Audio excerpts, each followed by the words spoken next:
Welcome to Innovation Insights. My name is Jason Gibson, and I'm the CCO at IACMI. Innovation Insights is our premier monthly webinar series designed to spotlight the innovations, the people, and the partnerships transforming composites and advancing manufacturing across the United States. As part of the Manufacturing USA Institutes, IACMI is at the center of composites innovation, leading national efforts to advance cutting-edge materials, scale sustainable processes, and strengthen U.S. manufacturing competitiveness. We exist to convene, connect, and catalyze. And what I mean by that is we convene members of the composites industry, share insights and opportunities where they can connect with all levels of the industry, from OEMs and small startups to academic institutions and national labs, and finally to catalyze meaningful progress through collaborative technology development and ultimately to commercialization. Today's Innovation Insights session is part of that mission, an opportunity to highlight new ideas, emerging technologies, and real-world applications. We're glad you're here, and we hope you walk away inspired and informed. For those of you who are new to IACMI, our mission is to accelerate the development and adoption of composites and to strengthen U.S. manufacturing and workforce competitiveness. We offer broad value through a unique combination of innovation-focused projects, co-funding opportunities, and access to state-of-the-art facilities. Our strong networking platform connects across the composites market, fostering collaboration and alignment. So if you're listening today and you're not currently an IACMI member, we want to encourage you to consider the value of joining. When you join, you'll be able to engage directly with peers across industry, academia, and government, collaborate through our working groups, and shape the future of composites innovation. Whether you're a startup, OEM, or supplier, there's a seat at the table for you, and the return on engagement can be significant. We'd love to have you involved, so please visit our website and reach out to us by filling out the online form. And if this is your first time attending, we encourage you to explore past episodes that are available on our website. Since its launch, the series has brought together a wide range of members and partners, each sharing real-world applications, technical advancements, and valuable lessons learned. Our goal is not only to keep you informed on the latest trends in composites and advanced manufacturing, but also to provide a direct connection to the thought leaders and innovators who are shaping the future of this field. And today is a good example of that. So let me introduce you to our speakers for today. This afternoon, we'll be exploring bold innovations driving change across hydrogen, nuclear, and composite technologies. We'll start by looking at the future of hydrogen power, then move into the new innovations in 3D printed polymer composites and their impact on nuclear applications. And finally, dive into how cutting-edge composites are driving lightweight, recyclable solutions in transportation. Now, I'd like to introduce the speakers who will be leading us through these topics. We're going to start with Dave Hill. He's the Customer Center Director at OPmobility H2 Power Division. He's been with the company since 1998 and brings over 15 years of expertise in hydrogen and composite pressure vessels. With a background in mechanical engineering from Kettering University and an MBA from Oakland University, Dave's career has spanned international R&D, business development, and innovation leadership. In this talk, Dave will share insights into OPmobility's advancements in hydrogen pressure vessels, highlighting U.S. market drivers such as political and economic shifts. He'll also discuss the innovation priorities ranging from novel materials to recycling strategies for high-grade carbon fiber, ensuring sustainability and scale in hydrogen mobility. We're then going to move to Dr. Ahmed Hassan, Group Leader for Composites Innovation at Oak Ridge National Laboratory, where he leads national scale efforts in advanced composites manufacturing and smart manufacturing strategies. With more than 90 publications, multiple R&D 100 awards, and a proven track record in industrial collaborations, Dr. Hassan is recognized globally for pushing the boundaries of composite innovation. His presentation introduces pioneering 3D printed polymer composite forms used at Kairos Power's Hermes demonstration reactor by reducing fabrication timelines from months to days and enabling new geometries. This work marks a paradigm shift in nuclear construction. Now, this is the first time IACMI has showcased research in nuclear applications, and we're excited to expand our efforts into this strategically important domain. And then we're going to have Dr. Martin Cardo, Senior Research Scientist at Volkswagen Group's Innovation Hub in Knoxville. He holds a PhD in material science from the Technical University of Dresden.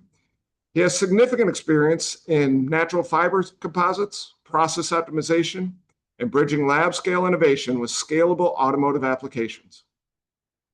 In his session, Dr. Cardos will detail how paper pulp and cellulose fibers can be transformed into lightweight, recyclable composite components by leveraging established supply chains and conventional processing methods.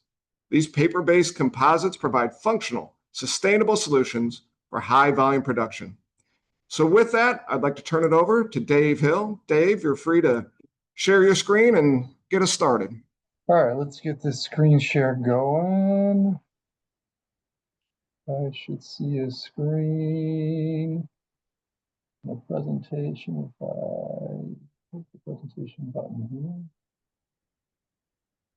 All right. We can see it, but not the presenter mode. We're looking at your notes. Should be better, right? There we go. Okay. So I wanted to introduce, OPmobility, who we are. We used to be Plastic Omnium, if anybody knows the name before. And I'm part of a much larger group. So our hydrogen storage division and fuel cell division is a small portion of what is OPmobility. And who are we? We're a family-owned company based deeply in polymers and composites since almost 75 years now.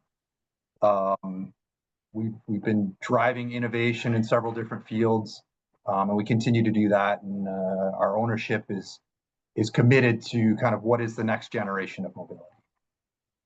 So we're looking at it in all the different business groups we have. We'll focus a little bit on hydrogen today, but definitely we've done some different things along the way.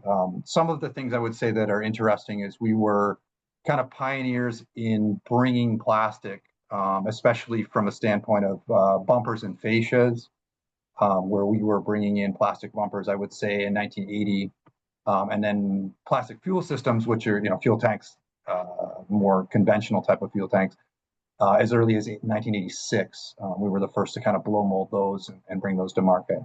And since then, we've done lots of different things to improve our innovation prowess,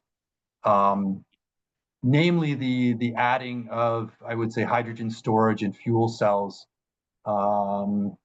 roughly 2018, 2019, where we really got back into that market, which is something we had touched on in the early 2000s, but just like a lot of these technologies, they come and go in terms of how much they see the center stage. So we saw hydrogen kind of hit the center stage, I would say, again in the last couple of years here, and that's what we'll kind of talk through is what technologies do we have, what have we been driving to build, and what is the future of that?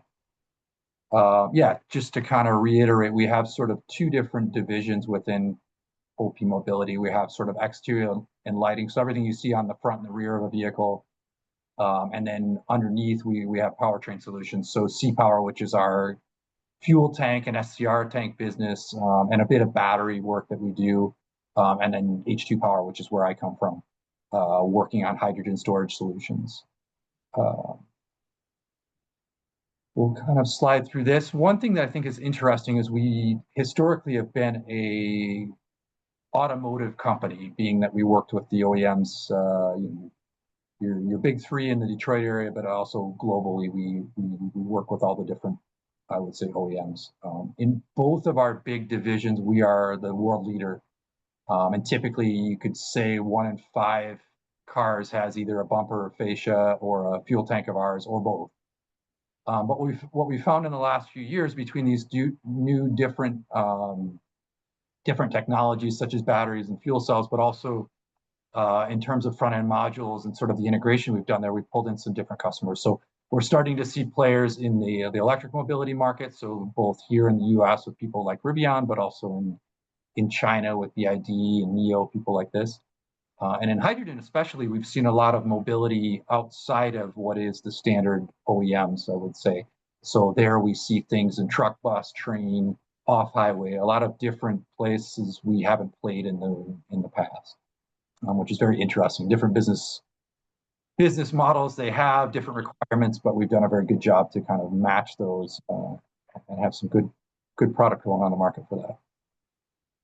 So to home in a little bit on hydrogen, I think maybe starting by just where is the market? A lot of people talk about what is the market of hydrogen right now. I'd say we're in what we call the hydrogen winter.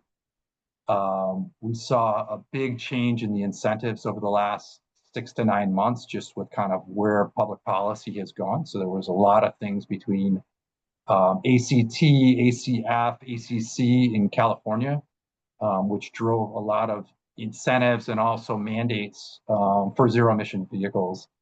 And a lot of that has come under scrutiny from the federal government, which has kind of pulled those off the market in terms of incentives that could be used. And that's making OEMs really have to think about this and say, okay, what's the TCO of these types of products without the incentives? And you can imagine that a fuel cell or a hydrogen storage system is more expensive today than is a diesel engine or the associated fuel tank. So we're seeing a lot of interest in understanding, okay, what can we do?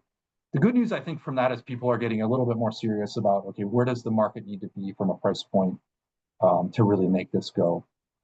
There's no question that from a standpoint of zero emissions, there's hydrogen storage and fuel cells bring a use case. Like a heavy duty truck, it just doesn't work out well to do that as a battery vehicle outside of some short distance applications. Typically, you're seeing once you get onto a fully loaded truck, if you want to go, let's say 300 miles, 400 miles, you're looking at 20,000 pounds of batteries. You need to do that, and that's just really not sustainable. And so we see definitely that's one of the avenues. We also see buses. I was just talking to a transit authority recently that said, we own 2 battery electric buses, but we don't use them. They sit there because we can't get the range out of them we need. So we really believe that if we're going to decarbonize, fuel cells are there, and the industry believes that. In the meantime, we see some demonstrations still happening. Port equipment seems to be a very interesting one. Ports are very interested in decarbonizing, and there's still a lot of federal funding there. We see some mobile charging and pipeline activity that's going on. So here, you have situations where OEMs will have lots of electric vehicles that came off of a train, and they're all discharged because that's how they have to transport them. Then they have to recharge all these vehicles to get them on the road, and there's not power at these lots. So several OEMs are turning to fuel cell power generation units to be able to fill those and still do it from a sort of clean energy standpoint. It's never a good look to bring in a diesel generator to charge a car. So we see some motion in that. But I think for a while it's going to be a bit of a pause. We're seeing the industry kind of just say, hey, we need to take a look at this. We need to match with where the incentives are at the moment. But nobody is saying, at least anybody I've talked to in the industry, that this is dead. They really do believe that this is the technology for the future. Maybe just to kind of go over that, what are the kind of key segments that we see? So I think when we talk heavy duty, medium duty, the typical like on-road type, there's a clear pause there. I would say from the public transit and ports and lift, there's definitely some use cases there and definitely some forward momentum there. We're still trying to understand, I would say, vocational and mobile pipeline. There are some uses there, but they're different for us. We're coming from kind of the above 2, really having a good understanding of those. But definitely there's some market there. And then when you talk about some of the other things, we see hydrogen production. There's still some interest there. Coach buses potentially. Maritime, there's some ferries running around, and we see some proliferation of that, which is interesting. And then even in the defense world, we're seeing some stuff. But I think all of these guys are still kind of just testing the water to see if the use case is right. In terms of what we make, we do hydrogen pressure vessels and systems. We do hydrogen fuel cells, and we have a joint venture that basically supplies the stacks that we use for hydrogen fuel cells. To get a little bit more detailed in what we're doing. So typically for a hydrogen storage system, the heart of it is a hydrogen pressure vessel, which is really, I think, where we found the interest in working with IACMI, because these are filament wound carbon fiber vessels, using very high grade carbon fiber, as efficiently as humanly possible to try to get the mass down and the mass efficiency really high on these vessels. We make them all the way from very small tanks, 1 to 2 kilograms of hydrogen storage, all the way up to a 16.7 kilogram tank.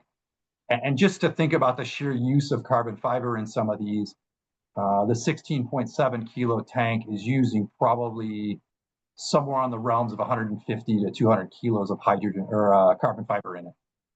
So when you're trying to store pressure or store hydrogen at 700 bar, it really requires a lot of material.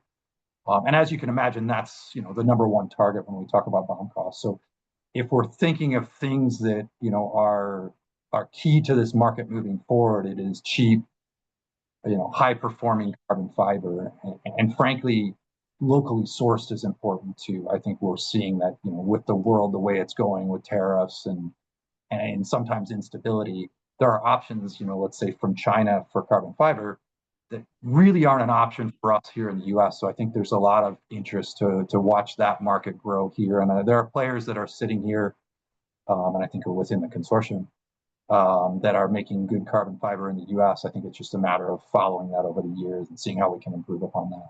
But we're always open to new options when it comes to that, especially when it's filament winding grade carbon fiber. And then from a fuel cell standpoint today, we have a 150 kilowatt, which for reference is, let's say 180, horsepower. You're probably looking at a vehicle like a bus or a medium duty truck. I think that's really what it's suited for. I think when we talk heavy duty truck, you're kind of two of those would make a lot of sense. Based on those different pieces, we're building systems around that. So we've done systems for truck backpacks, top of the roof bus packs for several different bus manufacturers, and then the latest is sort of train packs. So you see an example here, which is a tender car, where you have 160 kilos roughly stored within this unit that goes on its own car, and then sometimes we have the other ones where it's a rooftop pack, both for transit trains in Europe today. But we see some activity in the freight market. If you were to look at, say, CPKC out of Alberta and Sierra Rail, which is in California, they're doing some hydrogen switching and some hydrogen, I would say, short line runs right now, which are working pretty well. Maybe just to home in on what is the vessel and why we're talking about this here is for me it's a nice case study in composites. You have a polymer liner that's blow molded today, among other technologies. Some people are roto molding, some are injection molding. We believe blow molding is the right answer there from a standpoint of building up scale. But also we believe that it allows you to get the right properties out of the liner. So we're doing that in our facilities in Europe today, with the capability to do it here in the US as well. Outside of that is a filament wound carbon fiber layer. One of the things that's interesting is in terms of expertise, we not only wind these vessels, but we own software called Composites that allows you to define those winding patterns and transfer them to the machine. So sort of a CAD CAM, which allows us to optimize that. And we've been optimizing the software for several years. So something we have on the market for whoever wants it, but we're also using that internally to be able to manage this.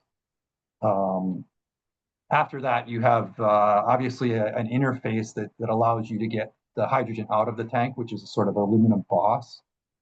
So a lot of engineering goes into making these three materials match together to get that all to work. So really composites, when you talk about it here, we have three different materials that we're having to deal with structurally, which is not so easy, but we've managed to do it.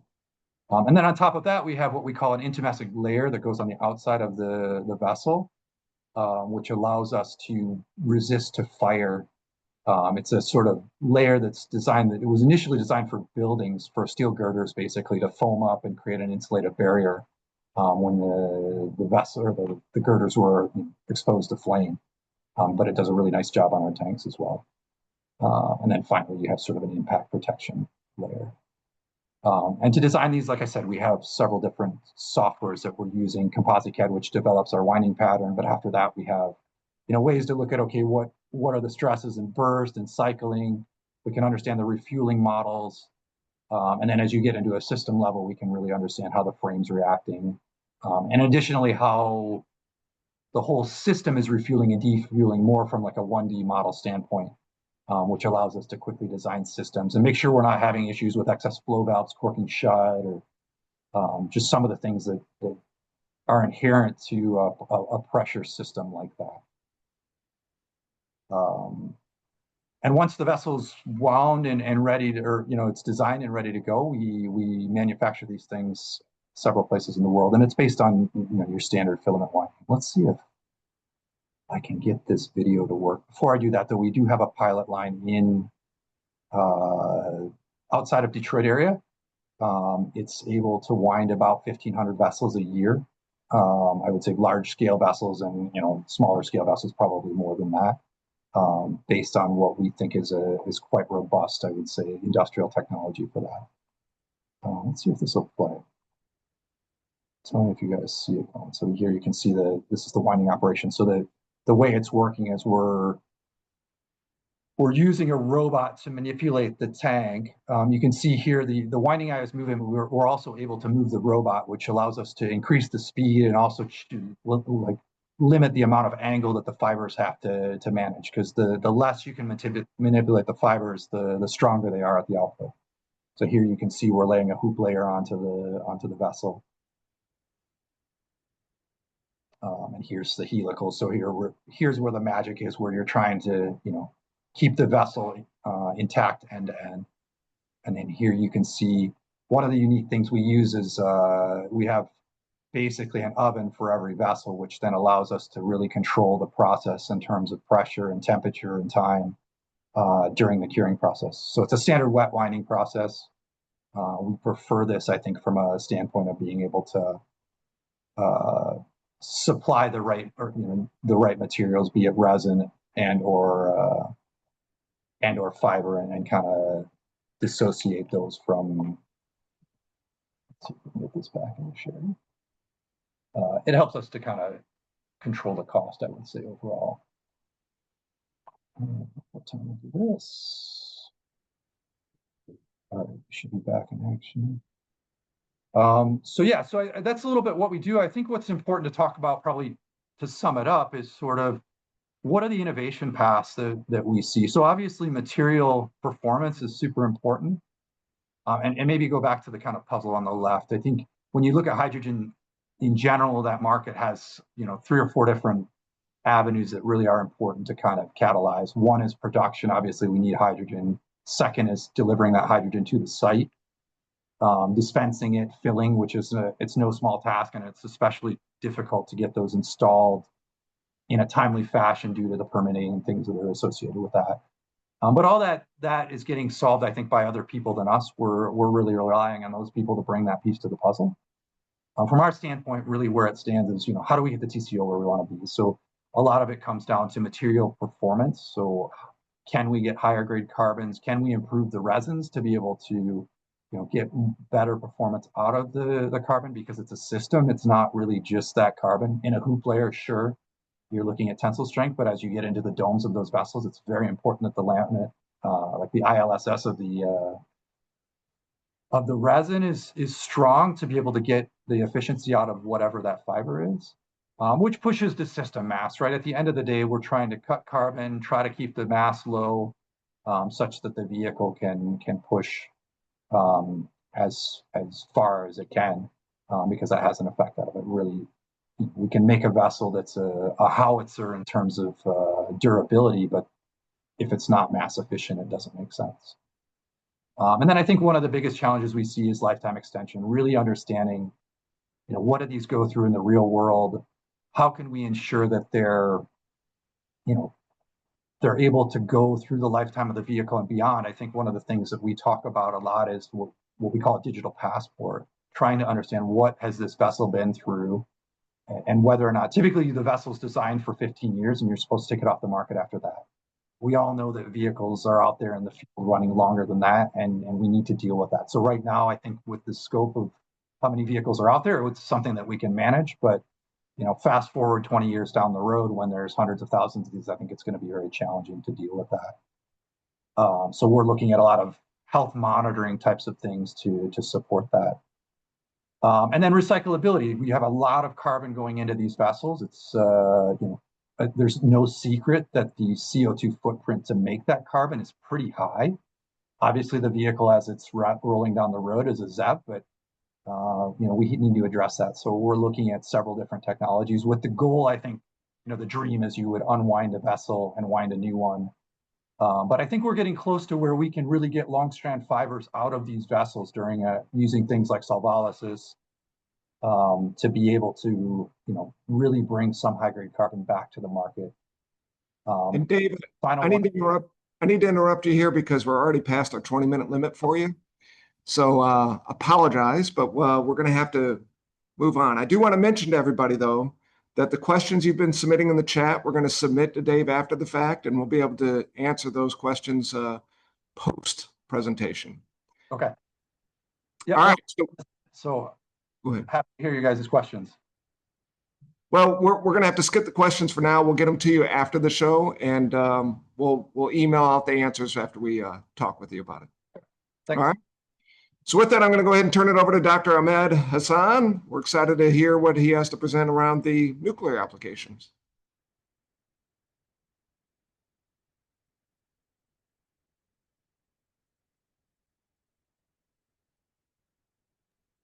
Can you hear me? I can hear you. Good. Okay, thank you everybody, and I will today I will be talking about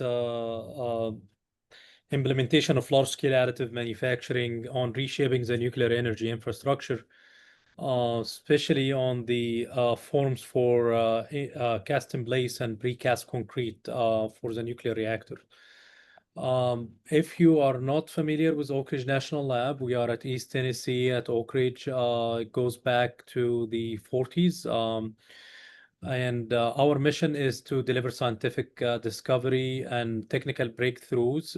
So basically, we can accelerate the deployment of an efficient energy solutions for our global security and to create more economic opportunities for our nation.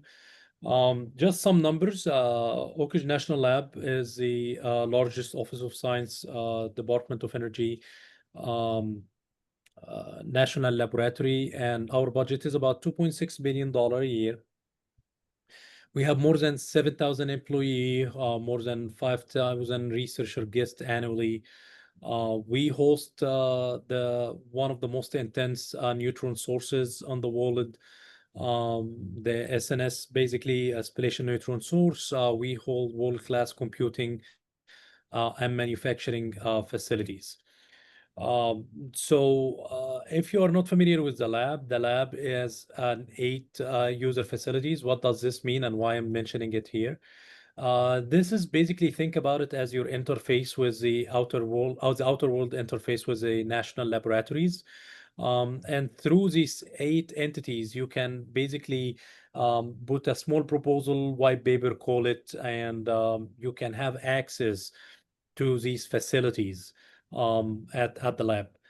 Similar to the, as an example, spallation neutron sources, as an example, if you have a certain material that you want to do some characterization using neutron source, you can again write a white paper, and then the lab can spot a place time on the beamline and access to the scientist as well to work with you on these things. For the composite industry, we have 2 facilities that they are highly relevant, which is a carbon fiber technology facility, and I think there was multiple presentation before on the IACMI forums that included the carbon fiber technology at Oak Ridge and the manufacturing demonstration facility where I sit actually at Oak Ridge. So the manufacturing demonstration facility specifically is an early R&D and research and development to improve energy and material efficiency, productivity, and competitiveness for the US manufacturers.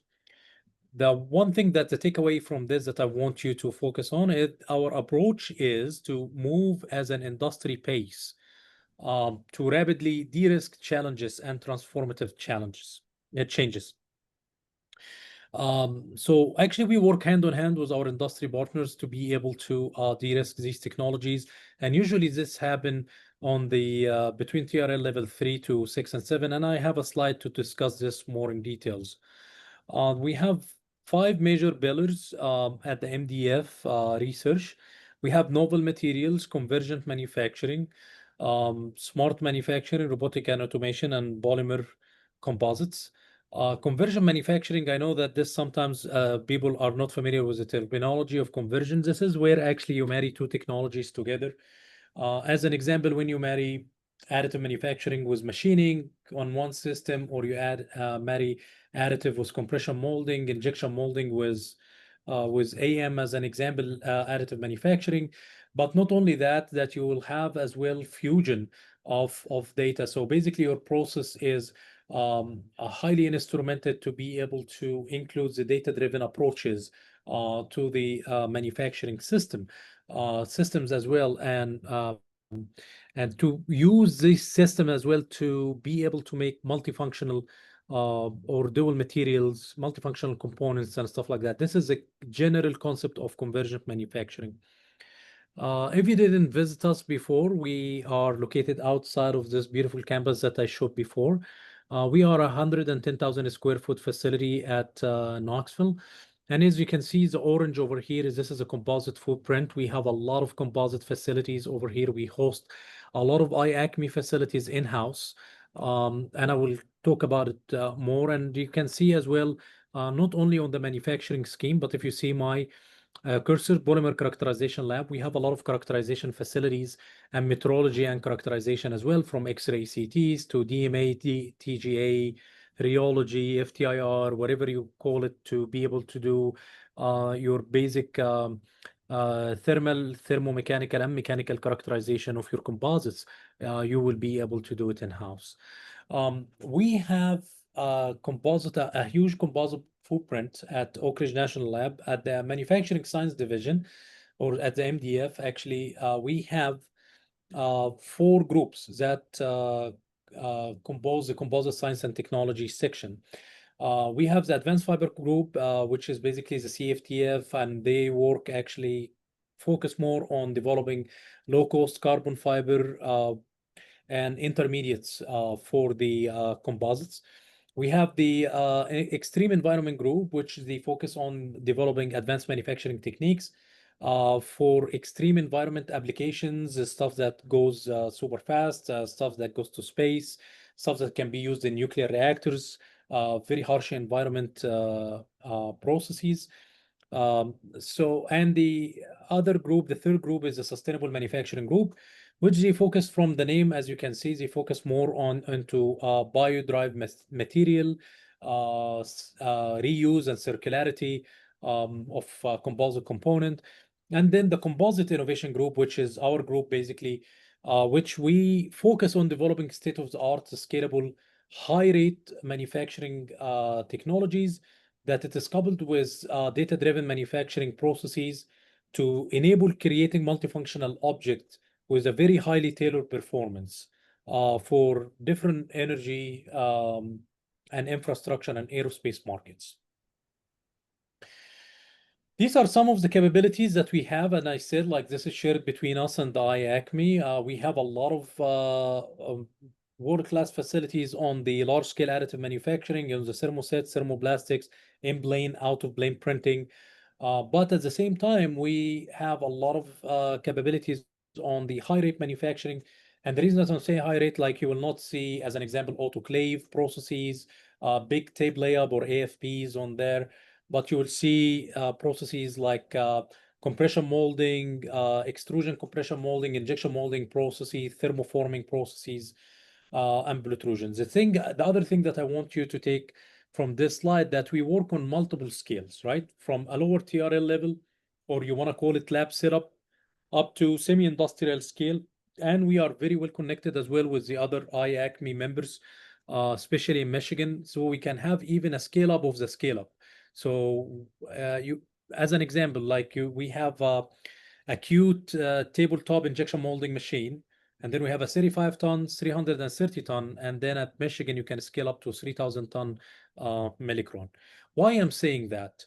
If you are not familiar with the TRL level, Lower T, it stands for technology readiness level. Lower TRL level, in a nutshell, in a very simple way.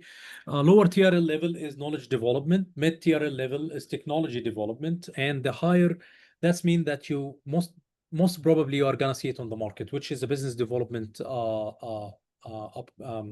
phase of the TRL level. Usually the lower tier level, academia, national labs focus on it. The higher one, that's I said, like mostly it is ready to go to industry, or it is industry adopted, so industry focus on it. The only way to bridge this gap is through collaboration. If you are familiar with this, they call it the funding investment versus manufacturing innovation. You can see there is a lot of organizations, they fund the early development. Industry put a lot of money because they know that they are going to make money at the higher TRL levels. However, the scale up, when you scale up something from a lab setup to a market, this is where there is a gap and scarcity of funding, which they call it the valley of death. Because scalability in general, this is how we think that scalability works. So scalability basically it is like through the TRL level from 3 to 7. People, when we think, and I'm giving an example over here, just bear with me. I will give an example of 2 slides and I will show you a good example on that. So you can scale up the material, you can scale up the process, you can scale up the system and the application, all in absence of each other. You will reach to a certain goal at the end, but is it the goal that it is you want to achieve, right? And I will give an example. If you scale the system by itself or the material by itself, but in reality, this is how scalability looks like. So let me talk about it, a good example over here. In large format additive manufacturing that I'm gonna talk about it more in details, you have a small desktop printer. I have 2 of these in my garage actually, and then you have a mid scale and a large scale. How you can enable this vision? Don't take my words on it, and let's take an example. If you want to scale up a system, that's basically, Ahmed, it is easy, right? Like you can get a rail system, like not a rail, gantry system, is scale it up, and instead of like 1 foot by 1 foot, to scale it to like 20 foot by 20 feet and make everything bigger. So how we can enable that actually is by removing the nozzle and the filament. You go to an extruder and pelletized feedstock material, simple scale up, right? The simple scale up here means like I need more throughput and I need more heat zones to be able to enable to heat all of these material in a faster fashion. At the time, the Stratasys system over there, this was the largest system, 900 MC, 36 by 36 by 24. And as you can see, it is enclosed, it is heated system. So when we start to scale it up back on the days, we call it the blue gantry, it was 10 pounds per hour. And you scale up the system. Well, we're successful. Yes, you were successful, right? You scale up everything linearly. We reached our goal. Yes, we reached our goal. If you use the same material, ABS at the time, you will see that because you are printing on an inner, not an enclosed environment, you will have a lot of warpage. That's mean that you need to go back to the drawing board and to scale up with consideration of material scalability.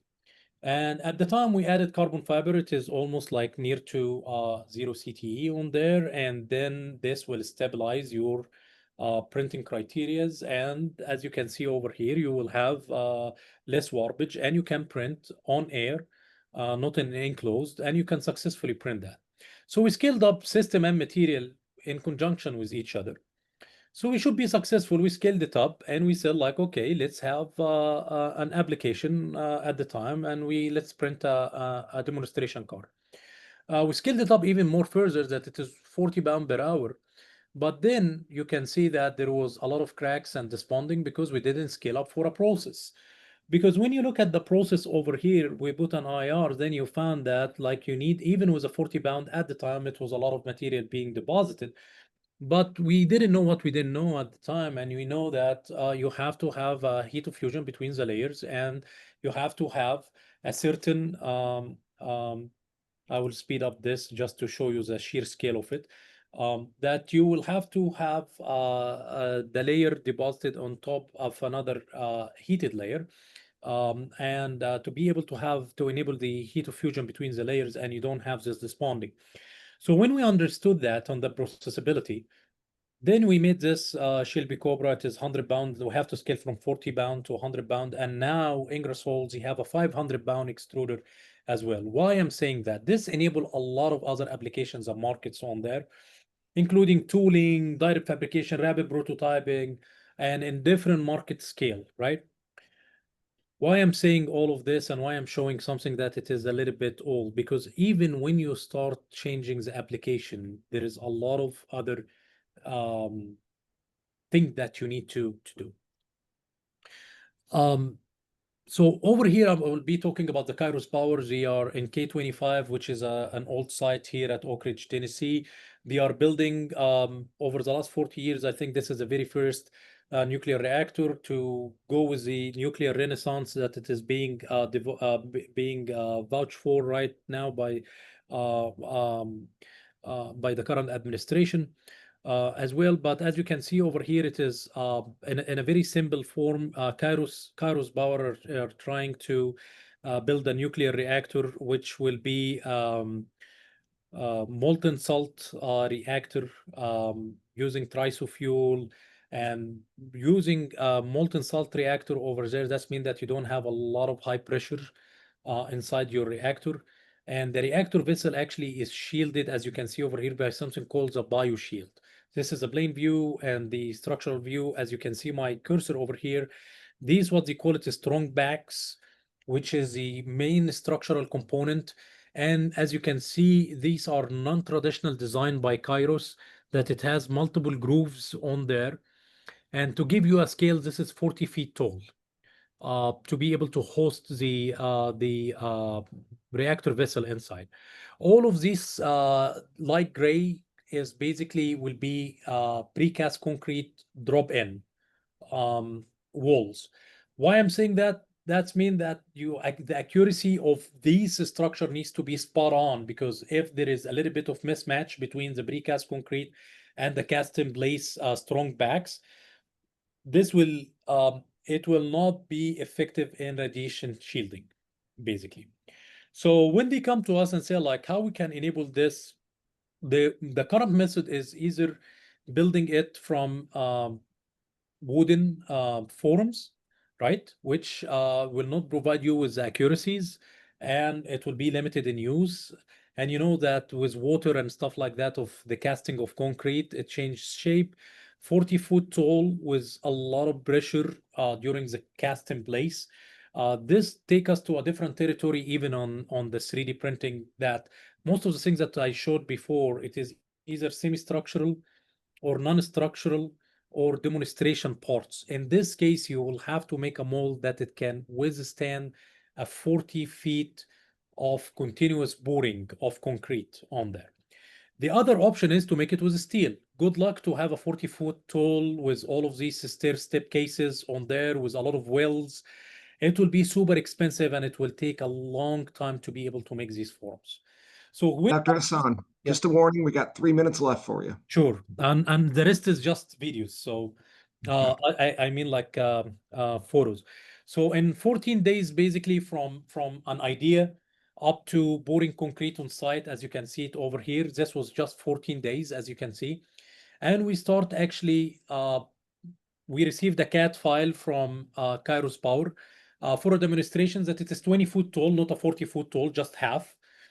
And we start to make it on a modular approach, as you can see over here. And the modular approach, because if any design changes, it will help us just to change one piece only and not the entire thing. We start to do the FEA analysis for 7-foot pour and 12-foot pour, and we start to do the deformation analysis using ABS carbon fiber on there.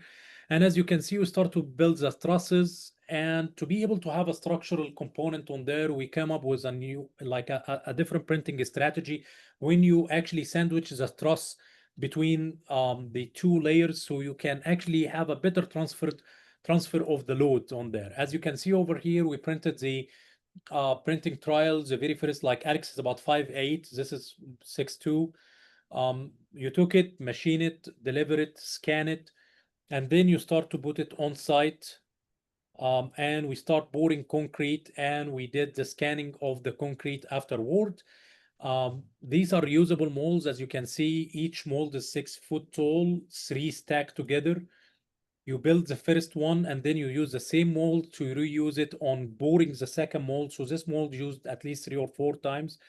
And when we did the scanning as well, as you can see, this is the reality versus CAD. This was in 6 to 7 weeks. And I think the reality looks way better than the CAD file. And when we did the scanning, actually their allowance is about 1/4 of an inch over the entire lengths. Our scanning showed that our technology enable about like 4 plus or minus 4 millimeters across the entire lengths. What is next actually is right now we are working with University of Maine and Kairos as well to make the precast concrete, not in cast in place. To be able to do that, as you can see over here, it is flat panels, and usually they do a lot of grouting on there, and there is some areas that it is not accessible for grout, for shielding. This is basically a shielding bunker. So Kairos came up with, they said like, what if we can make a sinusoidal wave to be able to reduce the amount of radiation on there. And as you can see over here, we started printing this at University of Maine. When I took the picture, this was about 14, 15 feet tall. And as you can see over here, the video, this is a huge extruder with a huge bead. Currently, we are machining it. This is about 27 foot long. And we are machining it. Currently, we get the very first rough cut machining, and we are doing the precision machining within the next couple of weeks. We hope to deliver this to Kairos on site to do the precast concrete for these walls within the next at end of early October, end of this month, hopefully. I will end with this. We work with a lot of industry partners, academic institution, and national labs, other national labs, and all over the country. And I wish that we add more to our list from our partners through the IACMI. Thank you. Thank you, Dr. Hassan. I really appreciate it. Again, questions will be sent to you afterwards, and we'll be happy to get the answers out to the questionnaire. So, Dr. Cardos, we're going to go ahead and turn it over to you. If you could share your screen and jump into it. Absolutely. Hello, everyone, and thank you for the introduction. Let me know if you can see my screen. We can see it. Excellent. Can you see the slide too? You can. Looks good. Excellent. Thank you so much. So real quick, thank you for the introduction once again. Hello, everyone. I'm going to be talking about paper-based composites. That is a topic that we've been working on for 5 years now at the Innovation Hub Knoxville. Just a real quick information about the Innovation Hub Knoxville. We're part of the global ecosystem of the Volkswagen Group.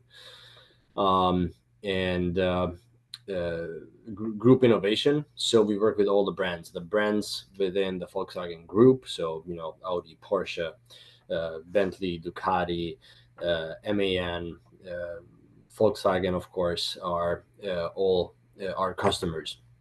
So when we do research like this, it is for all of them. Yeah, that's what we do in Knoxville. We do a lot of material science topics as well as power electronics. So paper-based composites. I'll start with motivation. Why paper? Why natural fibers? So we do have natural fiber reinforced polypropylene, or NFPP for short, in our vehicles. And on the right side, you can see an example. It is the Golf 8's door panel from the front, which has 3 parts made of this material, the map pocket and the armrest and an insert. And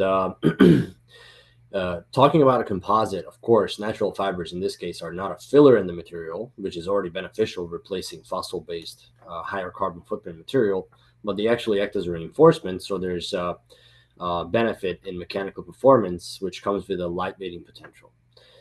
Since we're talking about natural fibers, these, of course, have biogenic carbon, so they contribute to having a lower carbon footprint in our products. And natural fibers just inherently have some advantages in terms of NVH, or noise vibration harshness. The fibers you can see in the picture and what we have in production now are bast fibers, a mix of different bast fibers. And these usually come from dedicated plants. So these plants prefer specific regions of the world, specific climates to grow in. which means that sometimes, depending on the manufacturing location, there are long transport ways. So our idea for this project was, why not use a fiber that is available in every region of the world? So we can make car parts out of locally sourced fibers, and it shouldn't matter which part of the world we do so. Paper came to mind, of course, which is it comes from a well-established supply chain with industrial scale facilities. It is not competing with food production. And it's also, so basically forestry, right, is where it comes from, which can be done in a very sustainable manner. In fact, sustainability as a notion comes from Hans Carl von Carlowitz, German forester, who in 1713 put down the basics of sustainable forestry. In my main industrial scale facilities, I have some numbers to support that. In the US alone in 2018, 67 million tons of paper were produced, 46 million tons of which were actually recycled as well. So as you can see, it's really an abundant raw material with global production. And I think it's really interesting fact that of all municipal solid waste, 17% globally, 23% in the US, and 41% in the EU is actually paper and pulp. So it's not just a material that is available anywhere in the world as a sustainable bio-based source, but it's also available as a recycled material. So we looked into hardwood, softwood, and recycled paper, which was unbleached in this case, and compared the chemical composition of these fibers with typical bast fibers, just like the ones that I've shown on a couple of slides earlier. And we saw that the lignin content is fairly low, especially for the hardwood and softwood, which came from a craft source. The recycled material was more of a brown paper bag type of material, so that was not bleached, not coming from a craft source, and therefore the lignin content is higher. But generally, having lower lignin content and hemicellulose content is beneficial. Cellulose is really the main contributor for mechanical performance, and lignin can lead to some issues with especially odor behavior. So in this project, we really focus on thermoplastic solutions for recyclability reasons, really. So we mix paper as a fiber, of course, with polypropylene also in a fiber form, and we create intermingled preforms that we just have to hot press to turn them into a composite. So this gives us the potential to use, excuse me, recycled polypropylene fibers, as well as recycled paper fibers potentially. We can do this utilizing existing equipment and technology. Through intermingling them both in fiber form, we have a faster impregnation compared to like film stacking, which there's a lot of literature about. So if you look at the cross-section of a potential part, this is how it would look like. You have multiple layers of our preform. Because we're using existing technology, we are usually limited to grammage that is not sufficient for a complete part thickness. So we usually layer multiple pieces, multiple layers of the intermediate on top of each other. The top one of which, especially if you're talking about a customer-facing application, can be tailored. So, paper fibers can be dyed, or different fibers can be mixed to achieve a certain look that the customer or the designer is looking for. And then on top of that, we can have a thin polypropylene or TPO film for added benefits such as UV and scratch resistance. And of course, state of the art, we can also, just like any other NFPP material, we can back injection mold the material. For this, we actually ran some trials with some tier 1 suppliers. We would prefer using a wood fiber reinforced polypropylene as opposed to glass fiber reinforced. That would mean that in the whole part, we would have nothing else but basically paper fibers and polypropylene. So the mechanical recyclability of the material is not affected. Real quick, just the interest of time, we were scaling up the process and started with lab scale hand sheets, of course, limited to very small amounts, roughly half a kilo per hour. Scaling that up with a higher volume non-bone line, working with Endeavor Composites, we were able to create the material in a much higher per hour volume. And scaling that up further with James Cropper, we were able to create a very homogeneous material without a binder at multiple tons per hour. So of course, that means that you're creating a lot of material with one specific setting. So in the middle, the non-woven line was really good for being able to create material that is homogeneous, but easy to switch between different types. So what we did here was 3 different types of the intermediate. One of them consisting of 50% market pulp and 50% polypropylene. The other one is a 60-40% of the same material, 60% being the paper content. And then another third version, which is also 60% natural fibers, but 55 of that is market pulp, and 5% of that is actually flax. We just mixed in a bast fiber for the optical benefits that it brings with it. It really shows up interestingly on the blank white material that's the natural fiber otherwise. And as you can see, we looked into some of the properties here. Most interestingly, water uptake on the very left. You can see that, of course, having more polypropylene, which doesn't take up water, basically, and less natural fibers. So the 50-50 version actually reaches lower water uptake values. We're under 10%, which is fantastic. But even the 60-40% is under and around 15%. And as you can see, adding flax fibers, especially in that small amount, doesn't really affect that. For the flexural modulus and strength, following the rule of mixture, you would expect the 60-40 material doing better because more reinforcement fibers in the matrix should lead to significantly better performance. But of course, since we're at a high rate already, and it's a randomly oriented distribution of the fibers, we run into impregnation issues, which actually show on the void content. So the 50-50 version actually has a lot of benefits there. We do have an IACMI project that we just finished with the title Reinforcement of Cellulose Nonwovens with Thermoplastic Lattices, in which we took such flat preforms that we just talked about and draped them in a large complex geometry tool. And as you will see on the next slide, and I'll try to speed up in the interest of time here, we ran into some tearing, especially because it was a very deep draw with sharp edges in the bottom. The material would tear, and we're talking about damages in the material that go through the thickness. So including lattice structures such as this from Weave 3D.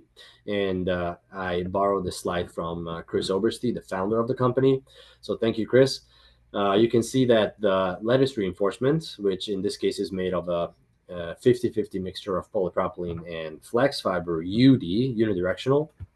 The tape actually takes the local stresses and stops the material from tearing. You can have that on the surface of the material or even under one or a couple of layers of the substrate material. And of course, it works with glass fibers too, as you can see on the right side. And with 1 minute left, I would like to also mention the other IACMI project, which is currently active, that we have that is relevant for the topic, which is titled Automotive Cellulose-Filled Composite Structures Fabricated with Short Lead Time Tooling, in which we're working with the Baylor University, and additive manufacturing methods are being used for creating prototype tooling. What you can see on the picture there is, of course, a first trial in a wooden tool, but they're talking about fairly large aluminum tooling that is being made and already has been showcased and won the People's Choice Award for the Innovation Award at the SPACC earlier this month. So that's been going quite well, and it's been a lot of it's been a really rewarding project. And we are out of time at this point, so I'm going to have to jump over these slides. But in short, we looked into the LCA of the material, and of course, it wouldn't make sense to work with the material if it wouldn't make quantifiable improvements to the carbon footprint of the material, which it does. So thank you for everyone, and with that, let me know if you have any questions. Thank you, Dr. Cardos. I appreciate your self-regulation of the time limit. And we are out of time. We're happy to collect the questions as they come in from the chat. We'll send them to all the presenters. I want to thank our presenters for today. A lot of good, interesting subjects. Keep in mind that we do this every month, the third Monday of every month. So look forward to the next one, which is October 20th. Appreciate everybody's time, and have a great day out there. Thank you.